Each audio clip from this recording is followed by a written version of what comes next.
গৌর পূর্ণিমা বা ফাল্গুনী পূর্ণিমা তিথিতে পালিত হয় দোল উৎসব। এই বছর আগামী ৩রা মার্চ পালিত হবে দোল উৎসব। আর সেই দিনই বছরে প্রথমবার পূর্ণগ্রাস চন্দ্রগ্রহণ। ২০২৬ সালে মার্চ মাসের প্রথম সপ্তাহে এটি পূর্ণগ্রাস চন্দ্রগ্রহণ। চন্দ্রগ্রহণের সময়সূচি হল গ্রহণ স্পর্শ শুরু দুপুর ৩:২০। পূর্ণগ্রাস সমাপ্তি বিকেল ৫:৩৩। গ্রহণ মোক্ষ বা সমাপ্তি সন্ধ্যা ৬:৪৮। ভারত এবং বাংলাদেশে এই গ্রহণ দেখা যাবে। তবে পূর্ব এশিয়া, অস্ট্রেলিয়া, উত্তর এবং দক্ষিণ আমেরিকা, উত্তর মেরু অঞ্চল, ভারত মহাসাগর, প্রশান্ত মহাসাগর থেকে উল্লেখিত স্থানে যেসব অঞ্চলে রাতের আকাশে চন্দ্র দৃশ্যমান হবে সেই সব অঞ্চল থেকে চন্দ্রগ্রহণ দেখা যাবে। যেহেতু গ্রহণকে অশুভ বলে মনে করা হয়, তাই আপনার উপর গ্রহণের অশুভ প্রভাব ফেলতে পারে। সেই কারণে গ্রহণের সময় এমন কিছু কাজ করার কথা বলা হয়েছে যার ফলে গ্রহণের অশুভ প্রভাব এড়ানো সম্ভব হবে। তাহলে জেনে নিন কোন কাজগুলো অবশ্যই করতে হবে। দোলের দিন গ্রহণ চলাকালীন সময় মহাদেবের আরাধনা করুন। এর ফলে গ্রহণের অশুভ প্রভাব আপনার উপর ছায়া ফেলতে পারবে না, কারণ মহাদেবের মাথাতেই চাঁদের অবস্থান। তাই এই শিবকে চাঁদের অধিপতি বলে মনে করা হয়। চন্দ্রগ্রহণের সময় চন্দ্রমন্ত্র জপ করা অত্যন্ত শুভ। গ্রহণ চলাকালীন জপ করুন ওম সোমায় নমঃ। এই মন্ত্র ৩ বার জপ করুন। এর ফলে মন শান্ত হবে এবং গ্রহণের অশুভ প্রভাব এড়াতে পারবেন।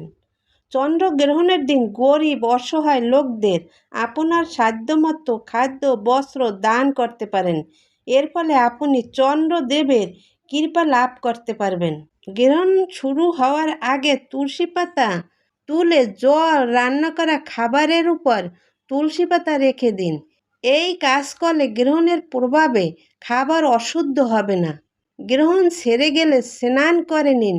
এর ফলে শরীর ও মন শান্ত হবে। এই কাজগুলো করলে গ্রহণের অশুভ প্রভাব থেকে আপনি এড়াতে পারবেন। দোল পূর্ণিমার সময়সূচি। পূর্ণিমা তিথি শুরু ২রা মার্চ সোমবার বিকেল ৫:৫৬। পূর্ণিমা তিথি শেষ ৩রা মার্চ বিকেল ৫:০৭। হোলিকা দহন বা নেড়াপোড়া উৎসব পালন করতে হবে ২রা মার্চ সোমবার পূর্ণিমা তিথি শুরু হওয়ার পর সন্ধ্যায়। শ্রী শ্রী রাধাকৃষ্ণের দোলযাত্রা উৎসব পালন করতে হবে ৩রা মার্চ, কারণ ৩রা মার্চ দিনের বেলায় পূর্ণিমা তিথি থাকছে, তাই এই দিনই দোল যাত্রা বা বসন্ত উৎসব পালিত হবে।